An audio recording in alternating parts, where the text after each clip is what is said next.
Next on the district, these young women were going to be sold as sex slaves. Colonel Vindak Chin. Chen was a colonel in the South Vietnamese army. When I went for Chin's file, it was restricted. Why? National security. No, Chin is powerful allies. This guy's a slave trader and a murderer. We don't know who we are up against. I know who you are, and you will find me relentless. This week on The Late Show, Dave's got Sarah Jessica Parker, Dolly Parton, Matthew McConaughey, and Julia Roberts. Monday, don't miss Jennifer Lopez and Matchbox 20. Now your local news. Spring may be in sight, but Old Man Winter has another plan. I'll have the cold and wet details coming up. And 21 people are dead after a plane goes down. It's more sad news from the military front. Plus, she is now Miss Congeniality, but she'll always be a pirate. It's a victory for the home team. You're watching WNCT Channel 9. This is Eyewitness News 9 Night Side. Old Man Winter may go out with a blast. Those north of us are shopping for snow, but will we be under the same blanket? Hello everyone, I'm Carla Alligood. Welcome to the Night Side. If the predictions come true, it could be a 1 in 50-year event for parts of the East Coast. A major nor'easter is developing around the Carolinas, and mixed with another system over Canada, this could mean a foot of snow or more for those north of us. Weather is the top story. What does this mean to you and me? Well, we'll get to that in just a bit, but first let's go to where the concern is extra thick. This winter blast struck first in the southeast. Flash flooding reported in New Orleans, and 5 people, 2 adults and 3 children, died in Alabama when lightning hit their home. The system could potentially be dangerous for coastal areas because hurricane-force winds, high tides, and up to 25-foot waves are possible. Well, they're getting ready for 12 inches of snow in New York City. Stores in the region report a run on shovels and groceries. The National Weather Service extends the warning from Virginia to the New England states. The worst-case scenario, it could beat the blizzard of '96. Eastern Pennsylvania and northern New Jersey appear to be ground zero for this storm. And Storm Team 9's Bay Scroggins is in the forecast center. Bay, it looks like Eastern Carolina is going to dodge quite a bit of this.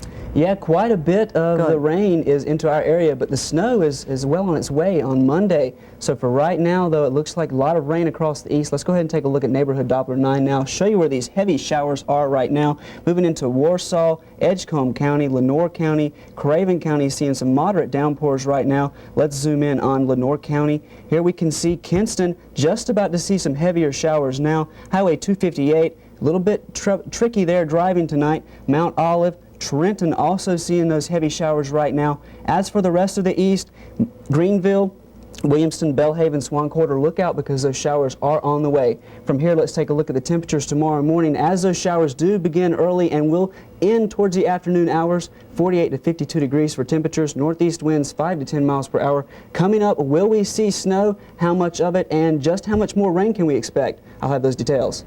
Okay, thanks, Bay. A routine military flight ends with a crash in Georgia. 21 people are dead. This is all that's left of a U.S. National Guard plane after it went down today on a flight from Florida to Virginia. All aboard, including 18 military personnel and 3 crew members, sadly did not survive. Some of the victims were returning home when the accident happened in a muddy field just south of Macon, Georgia. Witnesses say they saw the plane glide to the surface and then heard the explosion. The 21 victims were riding on a C-23 Sherpa aircraft like this one. The twin-engine plane is used mostly for transporting troops and supplies. Military officials describe it as flexible, dependable, and durable, able to carry up to 30 people. Now, authorities are not sure what caused the crash, but they say heavy rains may have been a factor. 3 down, more than a dozen to go. Dominique Smith turned himself into police. He is the 3rd person charged so far with this felony riot. It started out as a street party after the Chapel Hills basketball victory over the Duke Blue Devils. The cops are still looking for other suspects who flipped the car and caused the upside-down damage. Smith is out of jail tonight because he signed a written promise to appear in court on Monday. And this investigation, it continues. Investigators busted a couple of ECU students last night.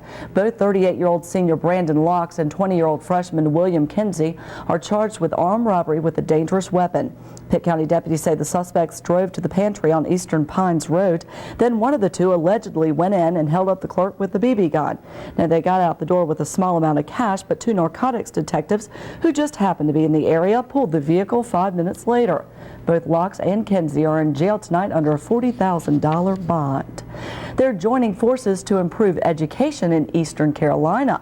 A meeting of the minds is tonight's assignment education report. Dr. Michael Priddy, superintendent of Pitt County Schools, and Marilyn Schreier, dean of education at ECU, met with nearly 200 teachers today. During the session held on the campus of ECU, education leaders discussed integrating the college with schools in Pitt County.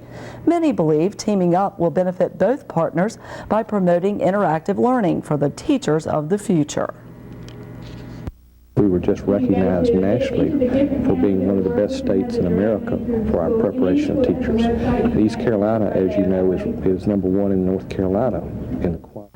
Today is Teacher Appreciation Day on the campus of ECU. Organizers scheduled the event around it.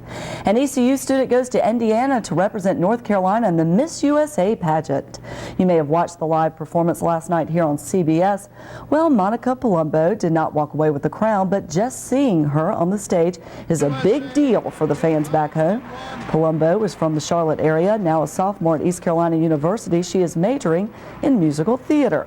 The other 50 contestants voted Palumbo Miss Congeniality, which is quite an honor, and her friends are proud.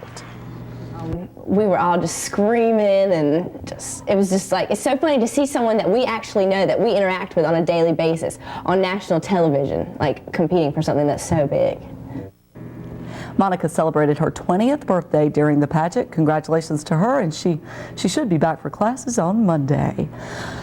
And in national news, a mother stops at a gas station, steps out of the car, and gets shot in the leg. What happens next is both a blessing and a horror. It tops news from around the nation. The carjacking went down in Memphis, Tennessee. When the suspect jumped in the car, he took off with two small children in the back. The injured mom had a bullet wound to the leg and watched helplessly as the culprit drove away. Well, the carjacker got a few miles down the road and then dumped the toddlers off at a restaurant parking lot. Employees called the police, and mom and children were reunited. The suspect, however, is still at large. Do your kids ever tell you school makes them sick? Well, there's a real concern of that in Detroit. Recent soil tests at this school construction site revealed traces of arsenic poisoning. High levels of the deadly element are being blamed on an old coal furnace. It used to be in the 84-year-old building, which is being replaced by the new school. Officials say the dirt will be removed until arsenic levels meet state requirements. A gasoline tanker filling underground tanks bursts into a raging inferno. The video is amazing, but the heat is even more intense in Massachusetts. Wild, unpredictable flames forced the evacuation of nearby homes. One house, it ignited because of the heat. Firefighters and the hazmat teams got everything under control. The Red Cross helped to put those who were evacuated in a shelter. It is unclear what caused the explosion. No one got hurt, and crews say that is the, whoa, check out that fire. That is the incredible part. Well, you don't see this every day, and please don't ever try it. A Milwaukee man drove his 5,400-pound SUV on a frozen Lake Michigan to do a little ice fishing. Well, he navigated his Chevy Blazer down a boat ramp and over to the 3 fishing holes that he wanted to check out. After his day with the rod and reel, he got back in his vehicle at sunset and drove off the slippery surface, kicking up water in his wake. Wow, what a lucky guy. Police officers kept an eye on him. Now, they did not give him a ticket because he only endangered himself, but they do wonder why in the world someone would take such a chance. And they went fishing for food here in the East and got a belly full. This one focuses on the tummy, but it's all about the lungs. Organizers held the 12th annual Taste of Greenville at the Carolina East Mall. The money raised goes to the American Lung Association, rather. Those who came out today bought a ticket, which is basically a pass to eat. Now, several area restaurants set up stations, and for $10 per adult, $5 per kid, you could sample just about anything you wanted. 80% of the proceeds will stay right here in Eastern Carolina. The prevalence of lung disease is growing where other diseases are declining, and a lot of people don't understand the seriousness of asthma. We do a lot of work with asthma, and it does kill. Now, if you would like to learn more information about the American Lung Association, call this number, 752-5093, or visit the website at lungnc.org. And still to come, their music crossed several decades. Do you recognize this man? A member of The Doors is knocking in the East. We'll talk with him as the night side plays on. Could be headed to eastern North Carolina. I'll tell you when, coming up in my forecast.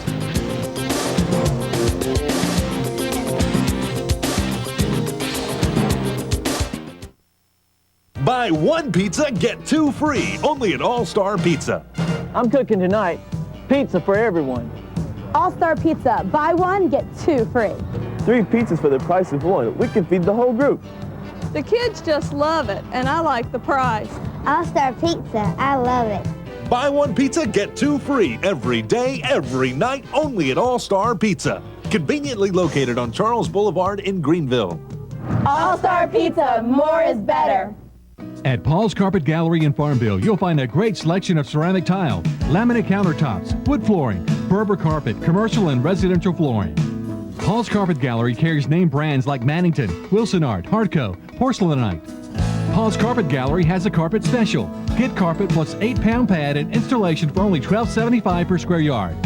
Get this with no down payment plus no interest for 90 days at Paul's Carpet Gallery on Toddy Road between Fountain and Farmville.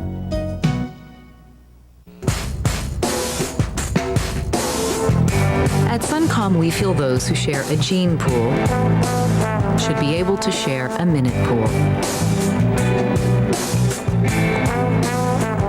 Introducing the Suncom Family Plans. A range of wireless plans with up to 4 phones and 1 pool of minutes for the whole family to share. We're Suncom. We're a member of the AT&T wireless network, and we get it. Have you been looking for that perfect sound for your car, truck, or van? Debbie's Car Sounds and Security is the place to be. We have the area's best selection of stereos, Viper car alarms, speakers, amps, keyless entries, and automatic car starts. We offer custom installation on everything we sell, from tape players to CD players and car alarms. We have the area's most knowledgeable staff to help you decide what fits your needs. Come see our knowledgeable staff at Debbie's Car Sounds and Security, 2208 Dick in Greenville. Now your forecast from Storm Team 9. Indeed, a messy day across the east today, and it just continues to get messier as we move through the night tonight. Here is neighborhood Doppler 9. You can see New Bern seeing some showers now. Kinston seeing some heavier downpours too. All to the south there, some heavy showers heading in your direction towards the northern counties though. We will see those showers move into the area in the next few hours or so. So be prepared for some heavier downpours. And you can't rule out a little bit of thunder tonight too. But right now, it doesn't look like temperatures are going to dip too much lower. So about 48 degrees for Williamston, Greenville, and Kinston, 46 in Washington. That is going to keep us well above the freezing mark. So all this precipitation out there is going to stay in the form of rain and not change over to the form of snow and ice. Heading further down south into Carteret County and say into New Bern, Jacksonville, 50 in those areas, 48 in New Bern. So a little bit warmer along the coast, but not bad anywhere tonight. Things are about to change, though, as we move into Sunday and the overnight hours in Monday and Tuesday. And those situations could bring us some snow into eastern North Carolina. Here we are with Fly Through Weather 9, now beginning over the southeastern United States. Fly down below the clouds, and we can see these showers and storms right down here. As we fly down there, we can see Alabama, Georgia getting hit by some heavy storms right now. Up along the coastline, though, here we move into eastern North Carolina, we just see lots of rainfall in this area. And so far, though, looks like this system is going to move off our coastline tomorrow afternoon or so and sit about Cape Hatteras, filter in some moisture into the Delmarva Peninsula right up here into New York, Philadelphia, and those areas could see some significant snowfalls in the form of about a foot deep in some areas. And for our area, we're just on the fringes of everything, so about 1 to 3 inches at the most. Right now, it doesn't look like much of an accumulation into our area right now. Have to stay tuned to Storm Team 9, though. We'll keep you up to date. Waking up tomorrow morning, though, there will be some showers out there. By noontime, they should begin to clear on out. 5 p.m., another chance of showers moving through the area. But tomorrow, look, a high of 62, so that rain out there is not going to change over to ice anytime soon. Moving into Monday is when we could see that scenario take place. Here we are with the view from above. You can see those showers and storms in Georgia and Alabama very well, and they are pushing their way on into the east right now. And we are seeing those heavy downpours across much of the southern viewing area, and you will continue to see those in the next few hours too. Here we are on Futurecast 9, midnight tonight. There are the heavy showers as we work through the night tonight and tomorrow afternoon. Seeing a little bit of a clearing across eastern North Carolina with showers to our south.